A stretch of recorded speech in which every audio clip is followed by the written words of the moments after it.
പ്രിയമുള്ളവരെ, അസ്സലാമു അലൈക്കും.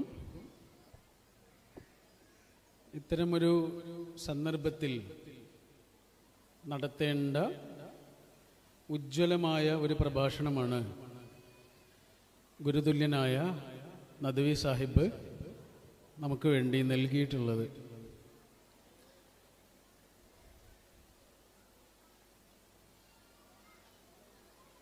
ഞാൻ നിങ്ങളുടെ നൂറുർ റഹ്മ എന്ന പേരിലാണ് കുറേ സമയം ഇങ്ങനെ സ്തംഭിച്ചു പോയത്. നൂറ് എന്ന് പറഞ്ഞാൽ വെളിച്ചമാണ് അല്ലേ? വെളിച്ചം. വെളിച്ചത്തിൻ്റെ വിപരീതം എന്താ? ഇരുട്ട്. ഇരുട്ട് എന്ന് പറഞ്ഞൊരു സാധനം ശരിക്കും ഉണ്ടോ? ഇരുട്ട് എന്ന് പറഞ്ഞ ഒരു സാധനം ശരിക്കും ഉണ്ടോ? ഉണ്ട്? ഇല്ല. വെളിച്ചമേ ഉള്ളൂ.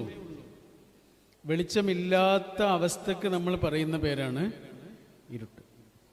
അതുകൊണ്ടാണ് വെളിച്ചം പുറത്തേക്ക് വരുന്ന ടോർച്ചുകളുണ്ട്, ഇരുട്ട് പുറത്തേക്ക് വരുന്ന ഒരു ഉപകരണവും ലോകത്തില്ല. വെളിച്ചമുള്ളൊരു സ്ഥലത്തേക്ക് നമുക്ക് ഇരുട്ട് കൊണ്ടുവരാൻ കഴിയില്ല, പക്ഷെ ഇരുട്ടുള്ളൊരു സ്ഥലത്തേക്ക് വെളിച്ചം കൊണ്ടുവരാൻ കഴിയും. ഇരുട്ടുള്ള ഒരു സ്ഥലത്തേക്ക് കുറച്ച് വെളിച്ചം കൊണ്ടുവരാൻ കഴിയും, പക്ഷേ വെളിച്ചമുള്ള സ്ഥലത്തേക്ക് അതേപോലെ കുറച്ച് ഇരുട്ട് കൊണ്ടുവരാൻ കഴിയില്ല. അവിടെ ഇരുട്ടുണ്ടാകണമെങ്കിലുള്ള ഒരേ ഒരു വഴി അവിടെയുള്ള വെളിച്ചത്തെ ഇല്ലാതാക്കുക എന്നത് മാത്രമാണ്. അപ്പൊ ഇരുട്ടുണ്ടോ? ഇരുട്ടില്ല, വെളിച്ചമേ ഉള്ളൂ. സത്യവും അസത്യവും അങ്ങനെയാണ്. സത്യമേ ഉള്ളൂ. സത്യം വരുന്നത് വരെ മാത്രമുള്ള ഒരവസ്ഥയ്ക്ക് പറയുന്ന പേരാണ് അസത്യം, അല്ലേ? നമ്മുടെ മനസ്സിലുള്ള ഒരു അസത്യം, അതിൻ്റെ ആയുസ് സത്യം എത്തുന്നത് വരെ മാത്രമേ ഉള്ളൂ. അസത്യം ഉണ്ടാക്കി വെച്ച എല്ലാ വൈക്കോൽ കൂനകൾക്കും സത്യം വന്ന് തീ കൊടുക്കും. സത്യം വന്ന് തീ കൊടുക്കുന്നത് വരെ മാത്രമേ അസത്യത്തിൻ്റെ എല്ലാ വൈക്കോൽ കൂനകൾക്കും ആയുസ്സുള്ളൂ. സത്യം മാത്രമേ ഉള്ളൂ, വെളിച്ചം മാത്രമേ ഉള്ളൂ.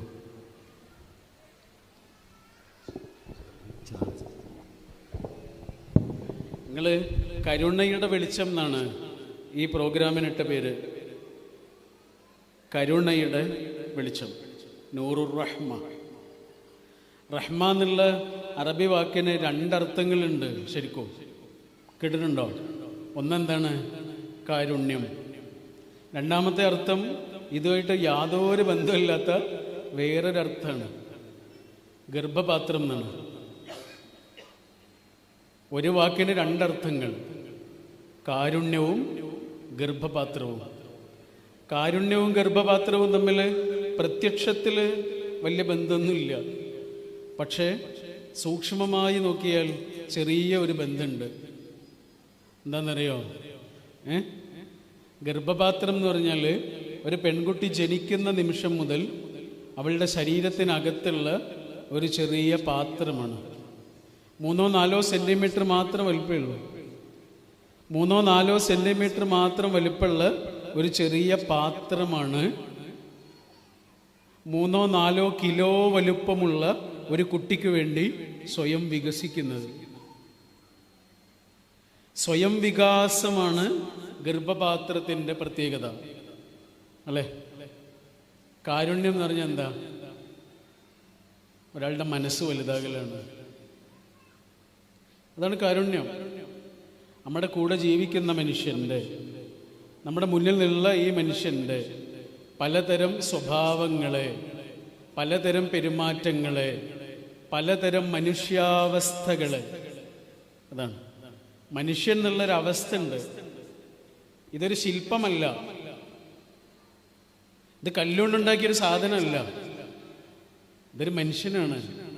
ഇതിൻ്റെ ഉള്ളിലൊരു സാധനമുണ്ട്, അത് മനസ്സാണ്. ആ മനസ്സുള്ളിലുണ്ടായിരിക്കുന്നിടത്തോളം കാലം ഈ പെരുമാറ്റം മാറിക്കൊണ്ടിരിക്കും, സ്വഭാവം മാറിക്കൊണ്ടിരിക്കും. രാവിലെ കണ്ട ആളല്ല വൈകുന്നേരം ആകുമ്പോൾ, ഇന്നലെ കണ്ട ആളല്ല ഇന്ന്. എന്താ കാരണം? ഇതൊരു ശില്പമല്ല, അതന്നെ കാരണം. ഇത് കല്ലുകൊണ്ടുണ്ടാക്കിയൊരു വിഗ്രഹമല്ല, ഇത് മനസ്സകത്തുള്ള ഒരു മനുഷ്യനാണ്. ആ മനുഷ്യന് 24 മണിക്കൂറും ആവശ്യമുള്ളൊരു സാധനമുണ്ട്. അതാണെന്ത്? കാരുണ്യം. പ്രണയം, സ്നേഹം എന്നൊക്കെ നമ്മൾ പറയും. അത് സദാസമയമൊന്നും വേണ്ട. അത് തരുന്ന ഒരാൾ ഈ ലോകത്ത് ഉണ്ടായാൽ മതി. ലോകത്ത് എവിടെയെങ്കിലും അങ്ങനെ ഒരാൾ നമുക്ക് ഉണ്ടായാൽ മതി. ഏത് നിമിഷവും ഓടിച്ചെന്ന് കയറാൻ പറ്റുന്നൊരു മടിത്തട്ട് ഉണ്ടായാൽ മതി. പക്ഷെ കാരുണ്യം അങ്ങനെയല്ല. കാരുണ്യം 24 മണിക്കൂർ നമുക്ക് വേണം. അതില്ലാത്ത ഒരാളുടെ കൂടെ ഒരു റൂമിൽ ജീവിക്കാൻ പോലും കഴിയില്ല, ഒരു ഹോസ്റ്റലിൽ കഴിയാൻ പോലും കഴിയില്ല. എന്നിട്ടല്ലേ ജീവിതം. കാരുണ്യം ഇല്ലാത്തൊരു മനുഷ്യന്റെ കൂടെ നമുക്കൊരു ഹോസ്റ്റലിൽ പോലും ജീവിക്കാൻ കഴിയില്ല, റൂം ഷെയർ ചെയ്യാൻ പോലും പറ്റില്ല. അപ്പോൾ കാരുണ്യമില്ലാത്ത ഒരാളുടെ കൂടെ ഒരാളൊരു ജീവിതം, ഒരായുസ് ജീവിക്കുമ്പോഴുള്ള അവസ്ഥ എന്തായിരിക്കും? അതുകൊണ്ടായിരിക്കും ഖുർആൻ കല്യാണത്തെക്കുറിച്ച് പറയുമ്പോൾ, അല്ലേ, കല്യാണം എന്ന് പറഞ്ഞാൽ എന്താ? രണ്ടാളുകൾ ഒന്നിച്ച് ജീവിക്കുകയാണ്. അതാണ് സംഭവം. ഒന്നിച്ച് ജീവിക്കുന്ന എല്ലാ മനുഷ്യരോടും പറയാവുന്ന കാര്യമാണ് ഖുർആൻ കല്യാണത്തെക്കുറിച്ച് പറഞ്ഞ വാക്കിൻ്റെ അകത്ത് പറഞ്ഞിട്ടുള്ളത്. എൻ്റെ ഉള്ളടക്കം അങ്ങനെയാണ്. ഒന്നിച്ച് ജീവിക്കുന്ന എല്ലാ മനുഷ്യന്മാർക്കും ഇത് ബാധകമാണ്. 3 കാര്യങ്ങളാണ് പറഞ്ഞത്. ഒന്നാമതായി പറഞ്ഞത്, നിങ്ങളുടെ ജീവിതത്തിലേക്ക് വരുന്ന ഈ ആള് ആകാശത്തിൽ നിന്ന് വരുന്ന ഒരു മാലാഖയല്ല, ഭൂമിയിൽ നിന്ന് വരുന്ന മനുഷ്യനാണ്. അതാണ് മിൻ അംഫുസിക്കും. നമ്മുടെ നിക്കാഹ് പ്രസംഗങ്ങളിൽ ഈ ആയത്ത് എപ്പോഴും പറയും. പക്ഷെ ഈ ഭാഗം മാത്രം പറയൂല. ഈ ഭാഗം മാത്രമാണ് പറയേണ്ടത്. മിൻ അംഫുസിക്കും എന്നാണ് പറഞ്ഞു കൊടുക്കേണ്ടത് മനുഷ്യന്മാർക്ക്. അതെന്താണെന്നറിയോ? ഈ കല്യാണം കഴിച്ച് നമ്മുടെ ജീവിതത്തിലേക്ക് വരുന്ന ആളില്ലേ, അതൊരു മനുഷ്യനാണ്. ആകാശത്തിൽ നിന്ന് വരുന്ന മാലാഖയല്ല, ഭൂമിയിൽ നിന്ന് വരുന്ന മനുഷ്യനാണ്. ഒരു മനുഷ്യന്റെ സ്വാഭാവികതകൾ എന്തൊക്കെയുണ്ട് നമുക്കറിയാമോ? നമ്മളെക്കുറിച്ച് എന്തൊക്കെ അറിയോ? ആ സ്വാഭാവികതകളൊക്കെ ഉള്ള ഒരാളാണ് വരുന്നത്. മനുഷ്യൻ എന്നുള്ള നിലക്ക് നമുക്ക് എന്തൊക്കെയാണോ ആവശ്യം, നമുക്ക് എന്തൊക്കെയാണോ നമ്മളെക്കുറിച്ച് അറിയുന്നത്, അതൊക്കെ ആവശ്യമുള്ള ഒരാളാണ് ഈ വരുന്നത് മനുഷ്യൻ. ബൈബിളിലൊരു സ്റ്റോറി ഉണ്ട്. സ്റ്റോറി എന്ന് പറഞ്ഞാൽ ഒരു കഥ പോലെയല്ല, ഒരു സ്വപ്നം പോലെയാണ് പറയുന്നത്. ഒരു രാജാവിനെ കുറിച്ച്, രാജാവിൻ്റെ ശില്പം ഒരാൾ ഉണ്ടാക്കുന്നതായി സ്വപ്നം കാണുന്നത്. പ്രവാചകനെ കാണുന്നത്, ഒരു പ്രവാചകൻ കാണുന്ന പോലെ. രാജാവ് എന്ന് പറഞ്ഞാൽ ആ നാട്ടിലെ ഏറ്റവും വലിയ ആളല്ലേ? ആ നാട്ടിലെ ഏറ്റവും വലിയ ആളുടെ ശില്പമാണ് ഉണ്ടാക്കുന്നത്. ശില്പം ഉണ്ടാക്കുന്നത് എങ്ങനെയാണെന്നറിയോ? ഇരുമ്പുകൊണ്ടാണ് ഉണ്ടാക്കുന്നത്. ശരീരത്തിൻ്റെ എല്ലാ ഭാഗങ്ങളും ഉണ്ടാക്കുന്നത് ഇരുമ്പ് കൊണ്ടാണ്. പക്ഷെ ഒരു അവയവം മാത്രം ഉണ്ടാക്കുന്നത് ഇരുമ്പ് കൊണ്ടല്ല എന്ന് മാത്രമല്ല, കളിമണ്ണ് കൊണ്ടാണ് ഉണ്ടാക്കുന്നത്. കളിമണ്ണ്, കാൽപാദം. ശരിക്കും കാൽപാദമാണ് ഇരുമ്പ് കൊണ്ട് ഉണ്ടാക്കേണ്ടത്. കാരണം ശരീരത്തിൻ്റെ എല്ലാ ഭാരവും കാൽപാദത്തിനാണ് കിട്ടുക. പക്ഷെ ഇത് നേരെ തിരിച്ചുണ്ടാക്കി. മറ്റുള്ളതെല്ലാം ഇരുമ്പ് കൊണ്ടും കഠിനമായ ലോഹം കൊണ്ടും കാൽപാദം കളിമണ്ണ് കൊണ്ടും. എന്താണ് സംഭവം?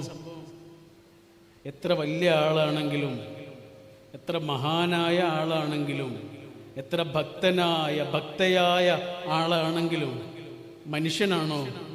കാൽപാദം കളിമണ്ണാണ്. തെന്നിപ്പോവും, പതറിപ്പോവും, ഇടർച്ചകൾ വരും. ഒരു കല്ലിൽ തട്ടുമ്പോഴേക്ക് പൊടിഞ്ഞു പോകുന്ന കളിമണ്ണ് പോലെ ദുർബലമാണ്. ഒരു ചെറിയ വശീകരണം, പ്രലോഭനം വരുമ്പോഴേക്ക് പതറിപ്പോകുന്ന മനുഷ്യന്റെ മനസ്സ്. അതാണ് കുഞ്ഞിക്കാലടികൾ തെറ്റിപ്പോകുന്നത് പോലെ മുതിർന്ന കാലടി ആകുമ്പോഴും തെറ്റിപ്പോകും. ഒരു പാട്ടുണ്ടല്ലോ, അച്ഛൻ മരിച്ചതിൻ്റെ പിറ്റേ ദിവസം മകൻ പാടുന്ന പാട്ടാണ്. എന്താ? കുഞ്ഞിക്കാലടി ഓരടി തെറ്റുമ്പോൾ കൈ തന്ന് കൂടെ വന്നു. അച്ഛനെ കുറിച്ച് പറയാ, കുഞ്ഞിക്കാലടി ഓരടി തെറ്റുമ്പോൾ കൈ തന്ന് കൂടെ വന്നു. കുട്ടി നടത്തം പഠിക്കുമ്പോൾ വീഴുന്നു. അങ്ങനെ വീഴുന്ന സമയത്തൊക്കെ ഒരു കൈ എൻ്റെ നേരെ ഇങ്ങനെ നീണ്ടുവരും. അതെൻ്റെ അച്ഛൻ. ഉള്ളിൻ്റെ ഉള്ളിലെ അക്ഷരപ്പൂട്ടുകൾ ആദ്യം തുറന്നു തന്നത് ഈ അച്ഛനാണ്. ഈ ഉള്ളിൻ്റെ ഉള്ളിലെ അക്ഷരപ്പൂട്ടുകൾ ആദ്യം തുറന്നു തന്നു. ഇതേപോലെ ഞാനിങ്ങനെ നടത്തം പഠിക്കുമ്പോൾ ഞാനിങ്ങനെ തെന്നിപ്പോകുന്ന നേരങ്ങളിൽ എൻ്റെ നേരെ നീണ്ടുവരുന്ന കൈകളായിരുന്നു എൻ്റെ അച്ഛൻ്റെ കൈകൾ. കുഞ്ഞിക്കാലടി മാത്രമൊന്നല്ല തെറ്റുക, മുതിർന്ന കാലടികളും തെറ്റും. ഇപ്പം നമ്മളെ സ്നേഹിക്കാനും അംഗീകരിക്കാനും അഭിനന്ദിക്കാനും ഒക്കെ കുറേ ആൾക്കാരുണ്ടാവും. ഉണ്ട്, നമുക്കെല്ലാവർക്കും ഉണ്ട്. പക്ഷെ നമ്മൾ ചെയ്ത ഒരു തെറ്റിൻ്റെ പേരിൽ, അല്ലെങ്കിൽ നമ്മുടെ അടുത്ത് വന്ന ഒരു അബദ്ധത്തിൻ്റെ പേരിൽ നാട്ടുകാർ മുഴുവനും, വീട്ടുകാർ മുഴുവനും, കുടുംബക്കാർ മുഴുവനും നമ്മളെ തള്ളി പറയുന്നു എന്ന് വിചാരിക്കുക. എല്ലാവരും നമ്മളെ തള്ളി പറയുന്നു. നമ്മളെക്കുറിച്ച് നല്ലത് പറഞ്ഞ അതേ നാവുകൾ കൊണ്ട് നമ്മളെക്കുറിച്ച് മോശം വാക്കുകൾ പറയുന്നു. എല്ലാവരും നമ്മളെ തള്ളിപ്പറയുന്ന നിമിഷം നമ്മളെ തിരിച്ചു വിളിക്കാൻ ഒരാൾ വേണം. അതാണ്, എല്ലാവരും നമ്മളെ തള്ളിപ്പറയുമ്പോഴും പ്ലീസ് കം ബാക്ക് എന്ന് പറഞ്ഞ് നമ്മളെ ഇങ്ങനെ മാടി വിളിക്കാൻ ഒരാൾ വേണം. ആ ആളോടാണ് പടച്ചോൻ പറഞ്ഞ് നിങ്ങളുടെ ജീവിതത്തിലേക്ക് വരുന്നത് ആകാശത്തിൽ നിന്നൊരു മലക്കല്ല, ഭൂമിയിൽ നിന്നുള്ള മനുഷ്യനാണ്. ചെറിയ വാക്കല്ലത്. വിവാഹത്തെക്കുറിച്ച് പറഞ്ഞപ്പോഴാണ് പടച്ചോൻ പറഞ്ഞത്. പക്ഷേ എല്ലാ ബന്ധങ്ങളിലും ഇത് പ്രധാനമാണ്. അതുകൊണ്ട് ഇവിടെ ഇങ്ങനെ കുടുംബങ്ങളാണ് കാണുന്നത് മുഴുവനും. വാപ്പന്മാരുണ്ട്, മക്കളുണ്ട്, ഉമ്മമാരുണ്ട്, മക്കളുണ്ട്, മരുമക്കളുണ്ടാവും, പേരക്കുട്ടികളുണ്ടാവും. ഇത്രയേറെ കുടുംബങ്ങൾ ഒന്നിച്ചിരിക്കുന്ന ഈ സദസ്സിനോട് എനിക്ക് ഒരൊറ്റ കാര്യമേ പറയാനുള്ളൂ. ഒരേ ഒരു കാര്യം. അതെന്താണെന്നറിയോ? ഈ വിവാഹത്തിൻ്റെ സമയത്ത് പ്രാർത്ഥിക്കാൻ വേണ്ടി ഹബീബായ റസൂൽ സല്ലല്ലാഹു അലൈഹി വസല്ലം നമുക്ക് പഠിപ്പിച്ചു തന്നൊരു പ്രാർത്ഥനയില്ലേ? എന്താണ്? ബാറക്കല്ലാഹു ലക്കുമാ വബാറക അലൈക്കുമാ വജമഅ ബൈനകുമാ ഫീ ഖൈർ. ഒരു വരിയിൽ തീരുന്ന അത്രയും ചെറിയ പ്രാർത്ഥനയാണ്. അറബിയിൽ എഴുതിയ ഒരു വരിയിൽ തീരും, അത്രയേ ഉള്ളൂ അല്ലേ? അത്രയും ചെറിയൊരു പ്രാർത്ഥനയിൽ ഒരു വാക്ക് 2 പ്രാവശ്യം പറഞ്ഞിട്ടുണ്ട്. ഏതാണ് ആ വാക്ക് എന്നറിയോ? ബർക്കത്ത് എന്നാണ് ആ വാക്ക്, അല്ലേ? ബർക്കത്ത്. എന്താണ് ബർക്കത്ത് എന്ന് പറഞ്ഞാൽ? എന്താണ് ബർക്കത്ത് എന്ന് പറഞ്ഞാൽ? ബർക്കത്ത് എന്ന് പറഞ്ഞാൽ ചുരുക്കി പറഞ്ഞാൽ എന്താണെന്നറിയോ? മനസ്സമാധാനം എന്നാണ്. മനസ്സമാധാനം. അത് വെറുതെ കിട്ടൂല. ദിവസം 100 രൂപ മാത്രം വരുമാനമുള്ള ആൾക്കാരും സമാധാനമായിട്ട് ജീവിക്കുന്നുണ്ട്. പൈസയിലൊന്നല്ല കാര്യം. പിന്നെ എന്തിലാണ് കാര്യം? നമ്മൾ എവിടെ ജീവിക്കുമ്പോഴും ആരുടെ കൂടെ കഴിയുമ്പോഴും നമുക്ക് സമാധാനമായിട്ട് കിടന്നുറങ്ങാനും അതിലേറെ സമാധാനമായി ഉണരാനും കഴിയുന്നുണ്ടോ എന്നുള്ളതാണ് കാര്യം. സമാധാനമായി ഉറങ്ങാൻ ചിലപ്പോൾ മരുന്നൊക്കെ കിട്ടും, മെഡിസിനൊക്കെ ഉണ്ട്, ഉറക്കത്തിനുള്ള മരുന്നൊക്കെ ഉണ്ട്, ഉറക്കത്തിനുള്ള ഗുളികയൊക്കെ കിട്ടും, സ്ലീപ്പിംഗ് പിൽസൊക്കെ കിട്ടും, ഉറങ്ങാൻ മരുന്നൊക്കെ കിട്ടും. പക്ഷെ സമാധാനത്തോടെ ഉണരാൻ ലോകത്ത് മരുന്നുകളൊന്നുമില്ല. സമാധാനത്തോടെ ഉറങ്ങാൻ മരുന്നുണ്ട്, സമാധാനത്തോടെ ഉണരാൻ മരുന്നില്ല. സമാധാനത്തോടെ ഉണരുന്നൊരവസ്ഥയില്ലേ? അതാണ് ബർക്കത്ത്. എപ്പോഴാണ് നമ്മുടെ കുടുംബത്തിൻ്റെ അകത്തേക്ക് ആ മനസ്സമാധാനം വരുന്നത്?